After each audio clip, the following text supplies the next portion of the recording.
بسم اللہ الرحمن الرحیم۔ السلام علیکم ناظرین، آپ یوٹیوب چینل دیکھ رہے ہیں، میں عمران خان ہوں۔ سب سے پہلے تو ڈونلڈ ٹرمپ نے باقاعدہ ویڈیو جاری کر دی ہے خارق کے جزیرے کے اوپر جو اٹیک کیا امریکہ نے، اور ویڈیو کے اوپر لکھا ہے ان کلاسیفائڈ۔ دیکھیں، یہ ایران پہ دباؤ ڈالنے کی ایک کوشش، جو انفارمیشن آئی اس کے مطابق 90 کے قریب بم مارے ہیں اس جزیرے پہ۔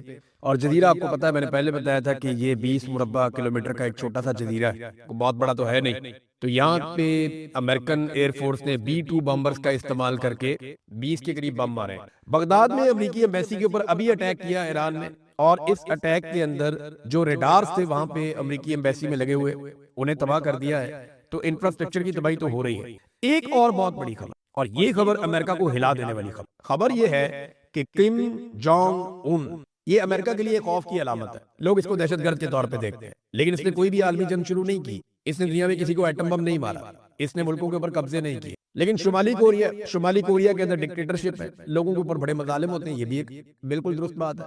شمالی کوریا کے اندر انسانوں کی زندگی اجیرن ہے، وہاں پہ کم جونگ ان، بڑا عجیب سا نام ہے، یہ وہاں پہ حکمران ہے، اور یہ بڑا ظالم آدمی سمجھا جاتا ہے امریکنز کی نظر میں۔ اس کے بعد جو ہتھیار ہیں، یہ پوری دنیا پہ اٹیک کر سکتے۔ اس نے دنیا کے بہترین میزائل بنائے ہوئے ہیں، اس کے پاس ایٹمی صلاحیت ہے، ایٹم بم ہے اس کے پاس، اور اس آدمی کے بارے میں یہ خدشہ رہتا ہے کہ یہ کسی وقت بھی لڑائی کر سکتا ہے۔ اب ہوا یہ ہے کہ شمالی کوریا اور جنوبی کوریا کا ایک پنگا چلتا رہا ہے۔ جنوبی کوریا کو امریکہ سپورٹ کرتا ہے، اور شمالی کوریا جو ہے اس کے پاس خطرناک ہتھیار ہے۔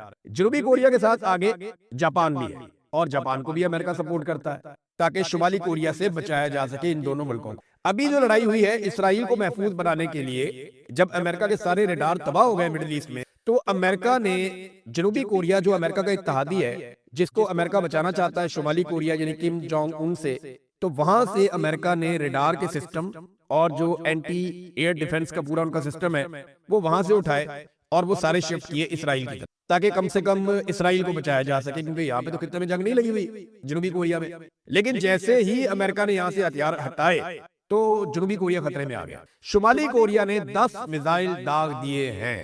اب یہ میں آپ کو بتا رہا ہوں کہ ابھی انہوں نے کسی چیز کو نشانہ نہیں بنایا، لیکن 10 میزائل انہوں نے پھینکے ہیں جنوبی کوریا کے سمندر میں، اور یہ ایک وارننگ شاٹ تھا کہ ہم یہاں موجود ہیں۔ انہوں نے چیک کیا کہ آپ کا ایئر ڈیفنس سسٹم کام کر رہا ہے یا نہیں کر رہا، کیونکہ ایئر ڈیفنس سسٹم تو اٹھا کر دے گئے اسرائیل میں امریکنز۔ تو اب شمالی کوریا نے اس کو ایک اپرچونٹی کے طور پہ لیا، انہوں نے کہا چیک کرتے ہیں ان کا سسٹم کام کر رہا ہے یا نہیں کر رہا۔ انہوں نے 10 میزائل پھینکے ہیں بیلسٹک، اور وہ 300-400 کلومیٹر کا فاصلہ طے کر کے سمندر کے اندر اس وقت گرے جس وقت امریکہ اور جنوبی کوریا کی بحریہ وہاں پہ مشقیں کر رہی ہیں۔ یہ ہے جناب کہانی۔ تو کہانی میں ایک بڑا ٹوسٹ آیا، سچویشن جو ہے وہ ایک دم موو کی ہے، اور یہ ایران کو ایک عجیب و غریب قسم کی اس میں سپورٹ ملے گی۔ امریکہ اپنے ہتھیاروں کو لے کر جاتا ہے مڈل ایسٹ کی طرف، تو اس کے دوسرے اتحادی جو ہیں وہ vulnerable ہو جاتے ہیں، ان کو مار پڑتی ہے، اور اگر ہتھیار اٹھا کے وہاں لے کر جاتا ہے تو پھر کیا، کہاں سے اٹھائے گا ہتھیار؟ امریکہ کو ہتھیاروں کی کمی کا سامنا کرنا پڑ رہا ہے۔ اب اپنی حفاظت کے لیے جو امریکہ میں اس نے ہتھیار رکھے ہیں وہ نکالے گا باہر، تو یہ ایک نئی سچویشن ہوگی، قومی سلامتی کا بھی ایشو بن جائے گا۔ امریکہ بہت بری طرح پھنس گیا، اس نے اپنے اتحادیوں کو بھی پھنسا دیا، اور کم جونگ ان کا اس موقع پر 10 میزائل فائر کرنا یہ کوئی چھوٹی بات نہیں ہے، بہت بڑی بات ہے، انٹرنیشنل خبر ہے، اور اس وقت کرنا جب امریکہ اور جنوبی کوریا وہاں پہ مشقیں کر رہے ہیں، اور امریکہ ابھی حال ہی میں وہاں سے اٹھا کر ایئر ڈیفنس کا پورا سسٹم اسرائیل لے کر گیا ہے۔ یہ جناب ایک طرح کا اعلان جنگ ہے کم جونگ ان کی طرف سے۔ اب امریکہ بنت ترلئی کرے گا، اگر یہاں پہ لڑائی کرے گا تو ایک بڑی نئی مصیبت میں پھنس جائے گا۔ ایک اور چیز، امریکہ کی اکانومی میں نا ایک بہت بڑا کردار ہے پیٹرو ڈالرز کا۔ یہ پیٹرو ڈالرز کیا ہے؟ یہ ایک ٹرمنالوجی ہے جس کو نارملی اوپیک استعمال کرتا ہے۔ اوپیک ایک تنظیم ہے جو دنیا میں تیل کی سپلائی کا کام کرتی ہے، یہ طے کرتی ہے تیل کہاں جائے گا، کتنے کا جائے گا، کیا ہوگا۔ شروع میں اس میں 5 ملک تھے، ایران تھا، عراق تھا، سعودی عرب تھا، کویت تھا، اور وینزویلا تھا۔ 5 ملک اس میں شروع میں تھے، اب کوئی 17 ملک ہے اس کے اندر، لیبیا بھی آ گیا، امریکہ، باقی وہ بہت سارے ملک آ گئے اس میں۔ 1974 میں امریکی صدر ڈکسن نے ایک معاہدہ کیا تھا سعودی عرب کی اس وقت کی حکومت کے ساتھ کہ آپ، کیونکہ اس وقت امریکہ بہت بڑا بائر تھا، بہت بڑا خریدار تھا امریکہ اور یورپ سعودی عرب کے تیل کا، تو انہوں نے معاہدہ کیا تھا کہ ہم جو بھی تیل آپ سے خریدیں گے آپ کو ڈالر میں پیمنٹ کریں گے، تو وہ ڈالر میں پیمنٹ کرتے تھے، اور اس سارے نظام کو اوپیک جو ایک تنظیم ہے وہ کنٹرول کرتی تھی، تو اس سے جو کمائی ہوتی تھی اس کو پیٹرو ڈالر کا نام دیا گیا۔ آہستہ آہستہ ڈالر ایک ایسی کرنسی بننا شروع ہو گیا کہ پوری دنیا میں تیل کا کاروبار ڈالر پہ چلنا شروع ہو، اور اتنا زیادہ ڈالر مقبول ہوا کہ آپ دنیا کے کسی بھی ملک میں جائیں، آپ ڈالر دیں گے آپ کا چل جائے گا۔ آپ چائنیز کرنسی دے دیں، جاپانی کرنسی دے دیں، آپ پاکستانی کرنسی دے دیں دنیا کے کسی ملک میں، آپ پاؤنڈ دے دیں، یورو دے دیں، نہیں چلتے وہ۔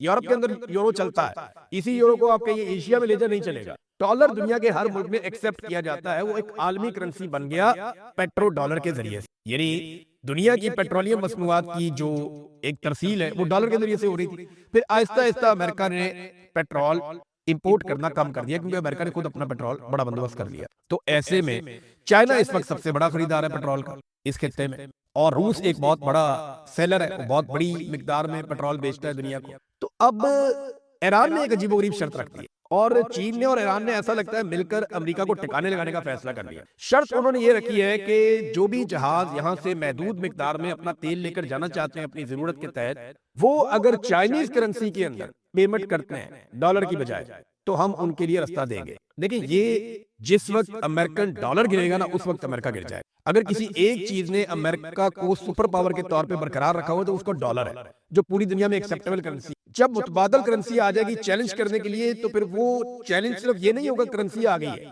وہ نئی سپر پاور آ جائے گی۔ اور اس کو توڑنے کے لیے ایران نے چین کے ساتھ مل کر یہ شرط رکھ دی ہے کہ جناب جنہوں نے لے کر جانے ہیں یہاں سے تیل کے جہاز، وہ ایک کام کریں، وہ ڈالر کی بجائے چائنیز کرنسی کے اندر لے جائیں اٹھا کے۔ دیکھیں، دنیا کے جتنے بھی ملک ہیں نا، ان کے جو زر مبادلہ کے ذخائر ہیں جنہوں نے اپنے ملکوں میں قومی خزانہ رکھا ہوا، اس میں 60% ڈالر ہیں۔ آپ نے تجارت کرنی ہو آپ کو ڈالر چاہیے ہوتا ہے، آپ نے تیل خریدنا ہو آپ کو ڈالر چاہیے ہوتا ہے، امپورٹ ایکسپورٹ آپ کو ڈالر چاہیے ہوتا ہے۔ تو ڈالر سے نکل کے جب دوسری کرنسی میں معاملہ جائے گا نا، تو پھر سپر پاور کا سٹیٹس خطرے میں پڑے گا۔ یہ ایران نے ابھی کیا، یہ ایک آغاز ہے، ایک دم تو نہیں ہوگا لیکن ایک آغاز کیا ہے ایران نے، اور اس شرط سے آپ کو آئیڈیا ہو جائے گا کہ ایران کہاں ہٹ کرنا چاہتا ہے اور ایران کے ساتھ کون کون ہے۔ ناظرین، یہ جو لڑائی امریکہ نے لڑی ہے نا، یا ڈونلڈ ٹرمپ نے جو کام ڈال دیا ہے، یہ امریکہ کے گلے پڑے گا، اور ڈونلڈ ٹرمپ بہت بری طرح اس میں پھنس جائے گا۔ اس کی گواہی میں آپ کو دیتا ہوں کیسے۔ یہ ایک خبر ہے، ایک انٹرویو دیا امریکہ کے نائب صدر نے، جے ڈی وینس، انہوں نے ایک انٹرویو دیا، اور انٹرویو دیتے ہوئے انہوں نے کہا جی کہ آپ صدر ٹرمپ کو کیا مشورہ دیتے ہیں؟ تو وہ خوفزدہ ہو گئے، انہوں نے کہا جی میں جیل نہیں جانا چاہتا۔ یعنی نائب صدر نے کہا ایران کے خلاف حالیہ فوجی کارروائیوں اور وائٹ ہاؤس میں ہونے والی خفیہ مشاورت کے حوالے سے بڑا محتاط اور پراسرار ان کا موقف ہے۔ انہوں نے کہا کہ ایران پر حملوں کے حوالے سے وائٹ ہاؤس میں ایک اہم اور خفیہ میٹنگ ہوئی، جس میں انہوں نے صدر ٹرمپ کو اہم مشورے دیے۔ ایران حملوں پر ٹرمپ کو مشورات، یعنی میں جیل نہیں جانا چاہتا کہ میں اب چیزیں جو ہے وہ اوپن کروں، یعنی انہوں نے ایک ہلچل مچ کی ہے اس کے اس سٹیٹمنٹ سے کہ جناب ایران پہ حملے کی وجہ سے جیل بھی جانا پڑ سکتا ہے، تو پھر ٹرمپ تو جیل جائے گا۔ انہوں نے کہا مشوروں کی تفصیلات میں نہیں بتا سکتا، میں جیل نہیں جانا چاہتا، اس لیے صدر ٹرمپ کے ساتھ جو بات ہوئی وہ میں سامنے نہیں لا سکتا۔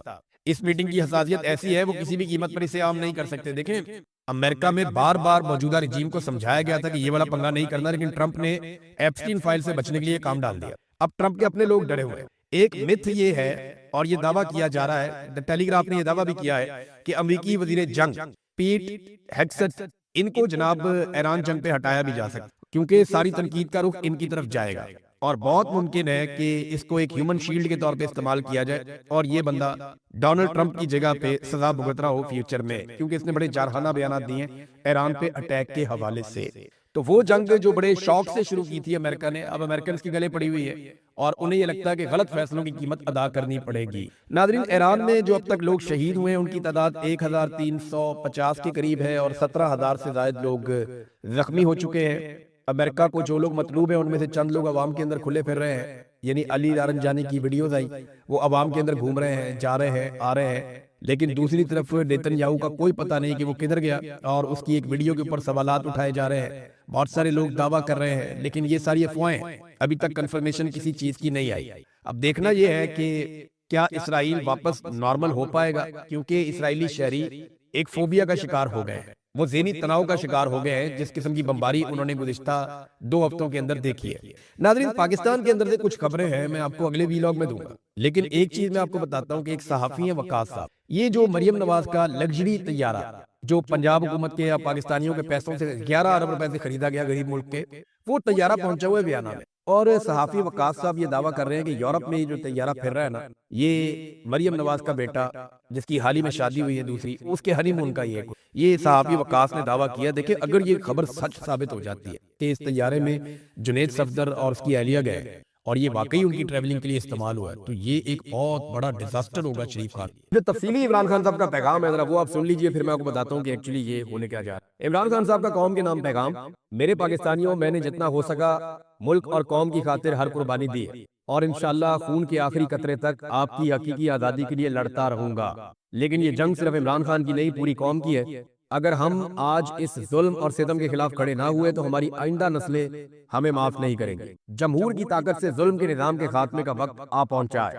انشاءاللہ آج میں احتجاج کی فائنل کال دے رہا ہوں۔ اب یہ فائنل ہو گیا کہ پاکستان تحریک انصاف جو بڑے لمبے عرصے سے ایک مومنٹم بنا رہی تھی، ہر قسم کی انہوں نے کوششیں کر کے دیکھی، انہوں نے کہا کہ ٹھیک ہے جنہوں نے مینڈیٹ چوری کیا پاکستان کی اسٹیبلشمنٹ، وہ اگر بات کرنا چاہے انہی کے پاس اصل اقتدار ہے۔ یہ تو سارے ریلو کٹے ہیں جو آ کر بیٹھے ہوئے ہیں، لہذا وہ اسٹیبلشمنٹ اگر بات کرنا چاہے تو اس شرط کے اوپر کہ وہ ظلم اور زیادتیاں بند کریں اور پاکستان کو جو ہے وہ جمہوری انداز میں چلنے دیں اور جمہوری آزادی ہونی چاہیے، اس ملک میں مینڈیٹ واپس آنا چاہیے، تو میں بات کرنے کے لیے تیار ہوں۔ یہ بھی عمران خان صاحب نے کہا تھا، ایک ٹیم بھی بنائی تھی لیکن پھر بھی بات بنی نہیں۔ حکومت کے ساتھ وہ بات کرنا نہیں چاہتے کیونکہ حکومت جو ہے وہ ان چیزوں کے اوپر کبھی آئے گی نہیں جو عمران خان صاحب کے بنیادی نکات ہیں۔ یعنی اگر مینڈیٹ ہی واپس کر دیا تو پھر حکومت تو حکومت رہے گی نہیں، نئے الیکشن میں بھی چلے گئے تو یہ حکومت تو الیکشن جیت نہیں سکتی، تو ان کے اختیار میں کچھ نہیں ہے۔ اس حکومت کے لیے آگے گڑا ہے پیچھے کھائی ہے، یہ کچھ کر ہی نہیں سکتے نا، بات کرنے کا ان سے فائدہ ہی نہیں ہے۔ یہ تو صرف ٹائم ٹیک کریں گے کہ زیادہ سے زیادہ ٹائم لیں۔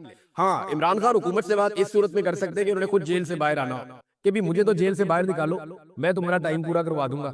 اب یہ بات وہ مانتے نہیں اور یہ بات ان تک بار بار پہنچائی جاتی ہے اور پہنچانے والی بھی اسٹیبلشمنٹ ہے۔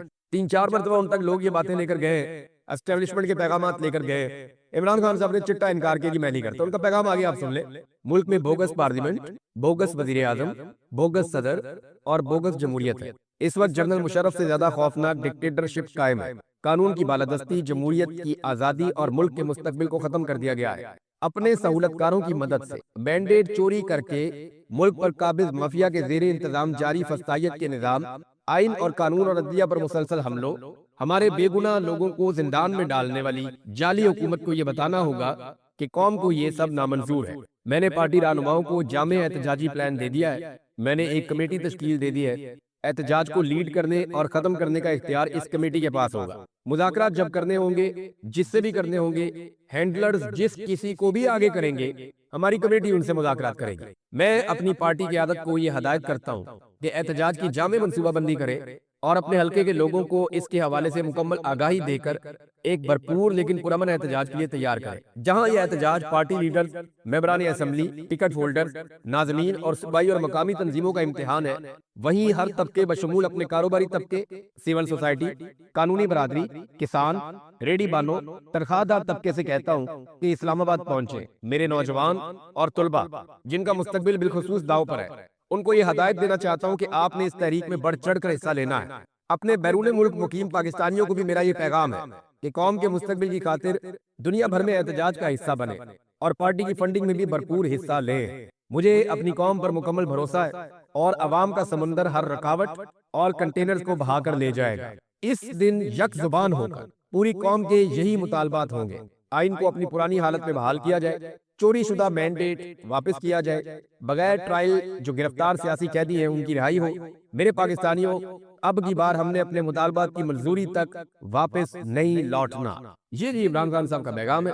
ایک دو تین چیزیں جو انہوں نے اس میں قرار دی ہے، انہوں نے کہا جی یہ فائنل کال، اور اگر عمران خان صاحب نے کہا فائنل کال ہے تو اس کا مطلب ہے کہ اب ان کے پاس اور کوئی راستہ بچا نہیں ہے۔ سلمان اکرم راجہ صاحب جو عمران خان صاحب سے بار بار ملتے ہیں، وہ کئی مرتبہ یہ کہہ چکے ہیں کہ اب سڑکوں کے اوپر فیصلہ ہوگا، اور عمران خان صاحب بھی اب اس بات کے اوپر آمادہ دکھائی دیتے ہیں کہ عدالتیں جو ہے وہ اب بے فائدہ ہو چکی ہیں، بے اثر ہو چکی ہیں، ان کے بعد اختیارات نہیں ہیں۔ پوری طرح سے حکومت نے عدالتوں کو کنٹرول کر لیا ہے، اسٹیبلشمنٹ اور حکومت پہلے ہی ملے ہوئے ہیں، تو نظام میں اب انصاف کی گنجائش نہیں ہے کسی قسم کی بھی۔ اور اس وقت جو عالمی پریشر ہے پاکستان کے اوپر جو لگاتار بڑھتا جا رہا ہے، ایسے میں اگر عمران خان صاحب ایک احتجاجی تحریک کھڑی کر دیتے ہیں اور ایک تگڑی احتجاجی تحریک ہوتی ہے اور حکومت اس کو روکنے کے لیے ڈیفینیٹلی طاقت کا استعمال کرے گی، اسپیشلی آپ کو پنجاب سے ایسے مناظر نظر آئیں گے جہاں حکومت طاقت کا بے دریغ استعمال کرے گی، سندھ میں آپ کو ایسے مناظر بہت نظر آئیں گے جہاں حکومت طاقت کا بے دریغ استعمال کرے گی، بلوچستان کی گورنمنٹ بھی یہی کرے گی۔ تو جب یہاں سے آپ کو طاقت کا بے دریغ استعمال نظر آئے گا تو یہ سارے مناظر عالمی سطح پہ بھی جائیں گے، اور پاکستان کے اوپر پریشر پہلے ہی بہت بڑھ رہا ہے، اس حکومت نے اپنی بیوقوفیوں سے پریشر اور بھی بڑھا لیا ہے، تو آنے والے وقت میں لگتا ہے کہ یہ پریشر مزید بڑھتا چلا جائے گا۔ تو عمران خان صاحب نے کہا اس کو فائنل کال۔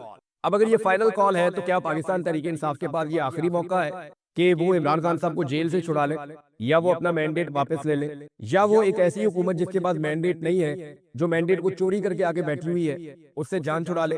تو بظاہر ایسے دکھائی دیتا ہے کہ عمران خان صاحب اور ان کے ساتھی اب یہ سمجھتے ہیں کہ ہر حال میں اب چھٹکارا حاصل کرنا پڑے گا، کیونکہ دیکھیں معیشت کا تو بیڑا غرق ہو گیا ہے، معیشت میں کچھ بچا نہیں ہے، اور عام آدمی کے حالات سب کے سامنے ہیں، ہر آدمی غصے میں ہے اور پریشان ہے، لیکن لوگ ابھی تک نکلے نہیں۔ پرابلم جو ہے وہ لیڈرشپ میں آ جاتا ہے۔ پاکستان تحریک انصاف کی لیڈرشپ فرنٹ سے لیڈ نہیں کر پا، یعنی پنجاب کے اندر اب یہ فائنل کال ہے اگر عمران خان کی، تو ہونا تو یہ چاہیے کہ وہ لوگ جو پاکستان میں احتجاج کے لیے بندے اکٹھے کر سکتے ہیں اور انہیں کوئی انسٹرکشن بھی نہیں ہے کہ وہ اپنے آپ کو بھی ان معاملات سے باہر رکھے،